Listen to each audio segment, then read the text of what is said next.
Mesdames, Messieurs, bonjour à tous, bienvenue au journal. Le Premier ministre à l'Université de Ouagadougou pour des échanges directs avec tous les acteurs du Temple du Savoir. Rencontres à bâton rompu et visites de terrain sont les temps forts de cette journée.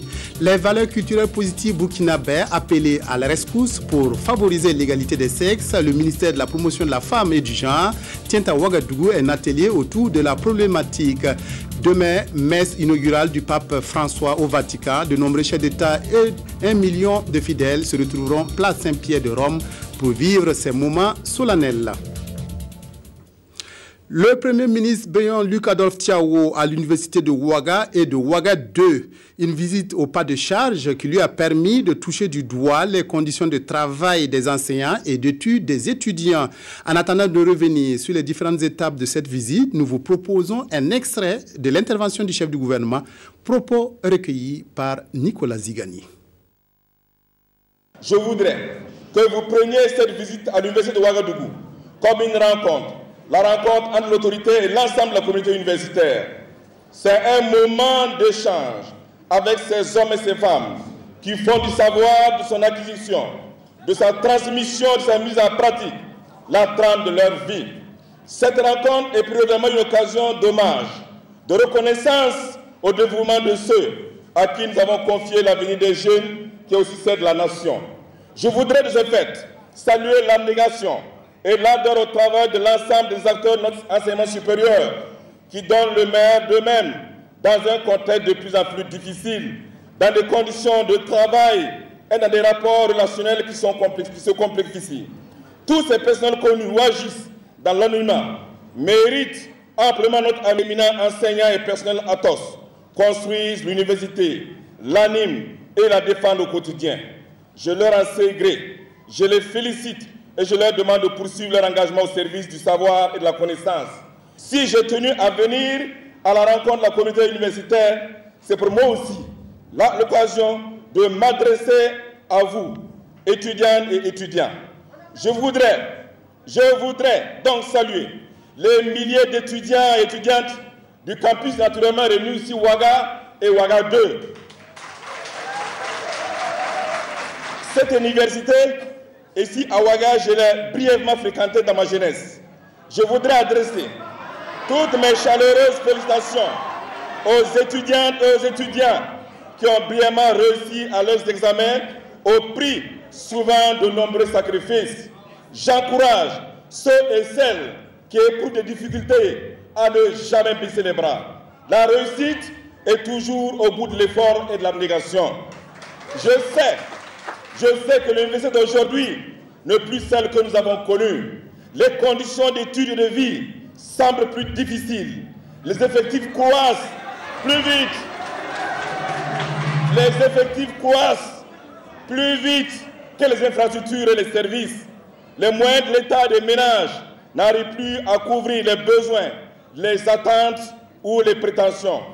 Malgré ces conditions, je voudrais dire à nos chers étudiants et étudiants qu'ils restent malgré tout des privilégiés.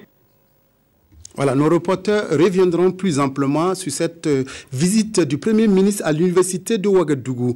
Plus de 200 étudiants de l'unité de formation et de recherche en sciences économiques et de gestion de l'Université de Koudougou ont achevé avec succès 4 années de formation. Ils ont reçu samedi dernier les diplômes de fin d'études et sont désormais prêts à embrasser une carrière professionnelle. Reportage à Koudougou, Karim Patrick Namanou.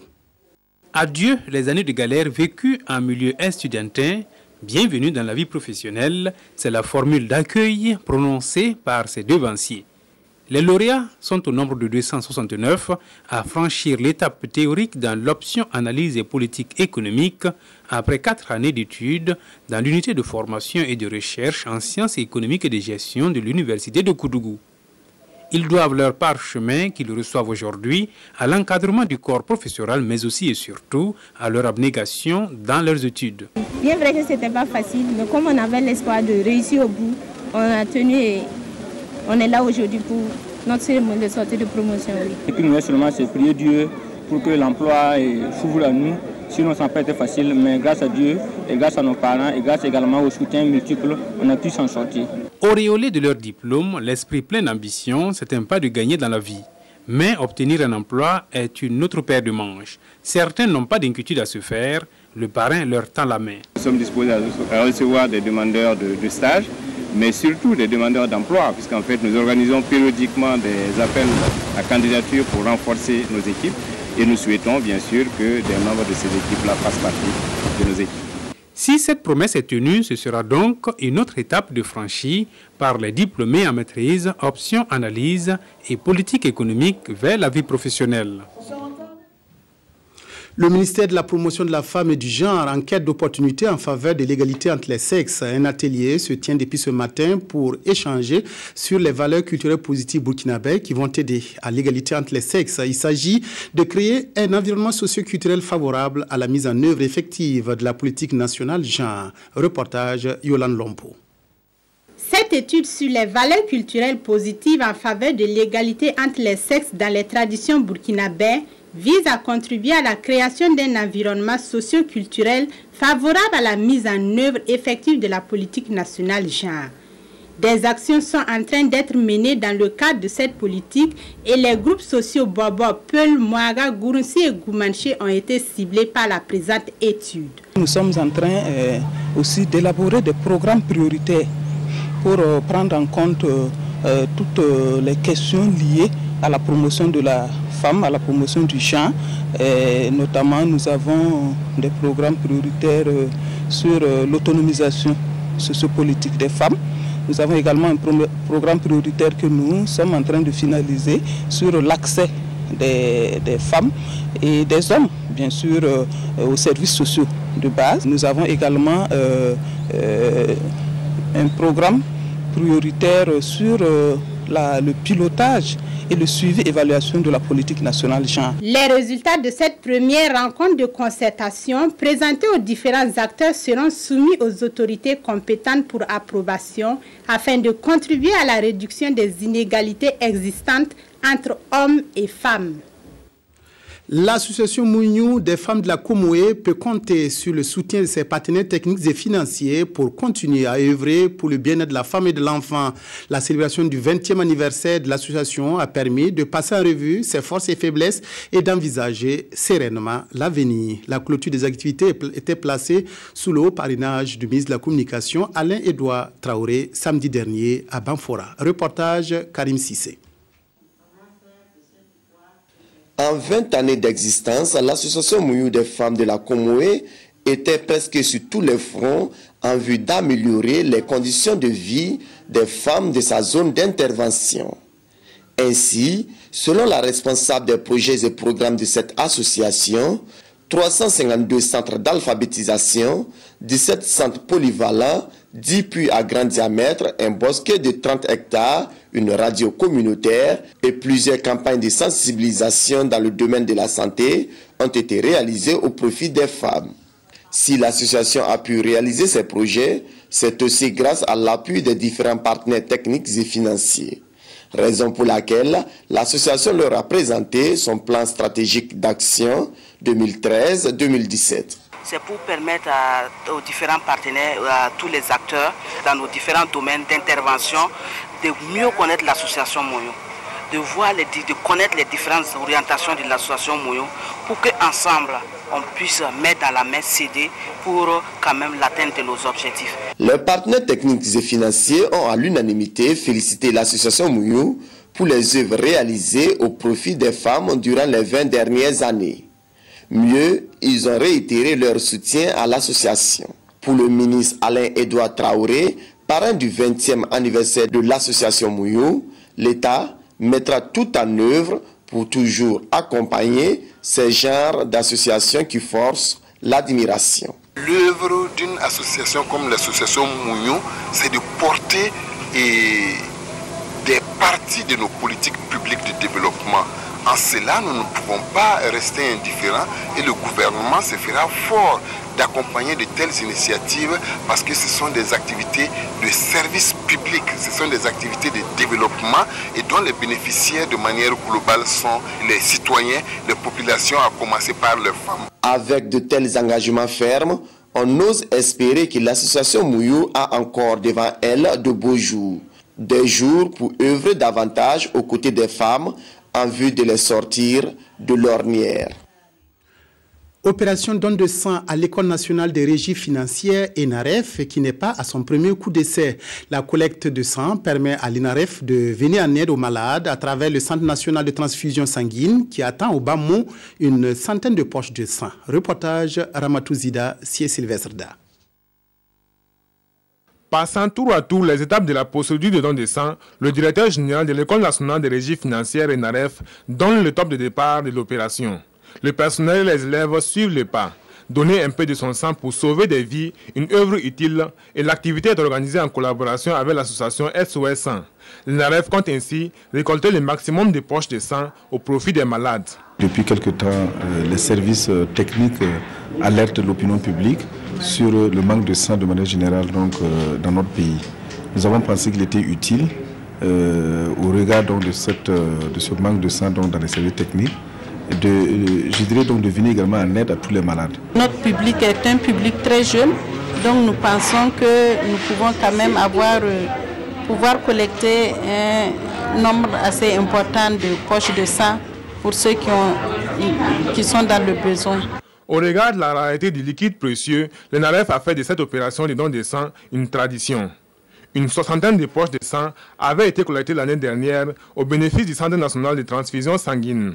C'est un acte très louable parce que, à l'instant d'autres structures effectivement qui organisent des collectes en collaboration avec les centres de transfusion sanguine. Et vraiment, nous les remercions d'avoir eu l'idée de nous joindre à leurs activités. Cette opération de don de sang est organisée concomitamment à la célébration de la Journée internationale de la femme par les élèves de l'École nationale des régies financières. L'ENAREF, une école de formation professionnelle qui compte environ 1000 élèves. Un nouveau lieu de culte pour les populations de Belaourou dans la commune d'Arbinda dans le Soum. Une mosquée du vendredi leur a été offerte pour raffermir leur foi et cultiver la paix et l'entente. Cette infrastructure religieuse a été réalisée grâce à Eladji Adama Kindo qui multiplie les soutiens aux populations dans tous les domaines. Tanga Kafando, commentaire. À environ une cinquantaine de kilomètres de la commune rurale d'Arbinda se dresse désormais la nouvelle mosquée principale de Belaourou. Ce village à prédominance musulmane et au potentiel minier non négligeable peinait à avoir une mosquée avec les commodités nécessaires. Et grâce au groupe Somika, les fidèles musulmans pourront ensemble prier et implorer Allah dans un cadre idéal et de convivialité. La réalisation de ce lieu de culte est pour le groupe Somika un signe de reconnaissance à une population qu'il a adoptée et soutenue dès ses débuts dans le domaine des mines. J'ai travaillé durant plusieurs années dans ce village, je n'ai eu aucun problème. La collaboration avec les populations locales était au beau fixe. Et compte tenu de cette parfaite relation, j'ai décidé de leur construire cette mosquée, bien sûr sur leur demande. Je souhaite que ce lieu de culte puisse leur apporter le bonheur en raffermissant leur foi à l'islam. Alimenté par un système d'électrification, l'édifice a une capacité d'accueil de plus de 300 personnes.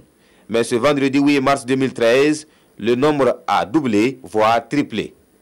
C'est le jour béni pour ces fidèles musulmans qui ont massivement fait les déplacements. À l'occasion, lecture du Coran, louanges et adoration ont ponctué cette cérémonie dédiée au Créateur Allah. On avait vraiment besoin de cette mosquée. Vous voyez déjà la mobilisation des fidèles à cette inauguration. Cela a un sens très important. Eladji Adama Kindo a semé une graine. Il reste maintenant que nous entretenions la semis afin de pouvoir profiter de ses fruits. Cette mosquée est donc pour nous un lieu de rassemblement, de partage et de promotion de la paix. Désormais, l'appel du muezzin de Belaourou partira de cette mosquée qui sans doute contribuera à raffermir la foi des fidèles musulmans de ce village et renforcer les liens sociaux. C'est demain qu'aura lieu la messe inaugurale du nouveau souverain pontife. De nombreux chefs d'État et de gouvernement ainsi qu'un million de fidèles accourus des quatre coins du monde assisteront à cette messe. Certainement, de nombreux drapeaux argentins flotteront place Saint-Pierre de Rome. Mais les habitants d'un village situé à une centaine de kilomètres de Turin en Italie sont aussi fiers des origines italiennes du pape François. Un nouvel album sur le marché du disque burkinabé. L'artiste musicien Timothée Gaïri vient de mettre à la disposition des mélomanes son premier opus. L'album comporte 8 titres qui parlent d'amour, d'égalité et de fraternité. Le concert dédicace de l'album de Timo a eu lieu vendredi dernier à Ouagadougou. Ramatou Zida Nyarkiteda. Voir plus loin, c'est le titre du premier né de l'artiste musicien Timo, de son vrai nom, Timothée Gaïri. La présente cérémonie consacre le lancement de la sortie officielle de cet album, un album fort de 8 titres chantés en français, Moré, Dioula et Goulmatioma. L'artiste aborde des thèmes variés dont l'amour, l'égalité des sexes, la femme et la notion d'émancipation. Des thématiques à travers lesquelles Timo invite la jeunesse à tourner le regard vers les anciens. Voir plus loin, parce que je me suis dit c'est le titre qui va me guider. C'est le titre qui va me conduire et m'amener loin, et m'amener là où je rêve aller, et là où je rêve voir la culture burkinabé. Seuls les conseils peuvent me guider, et peuvent guider la culture burkinabé. Pour y arriver aujourd'hui, il faut les conseils, les bénédictions pour arriver. Militaire de son état, le caporal Timothée Gaïri est membre de l'orchestre des Forces armées nationales du Burkina depuis 2009. Il compte sur l'appui de ses supérieurs pour réussir cette nouvelle carrière qu'il entame. Son style musical découle d'une fusion des rythmes traditionnels Mossi et Gourmatché, tels le Warba, le Ouiré et le Winega.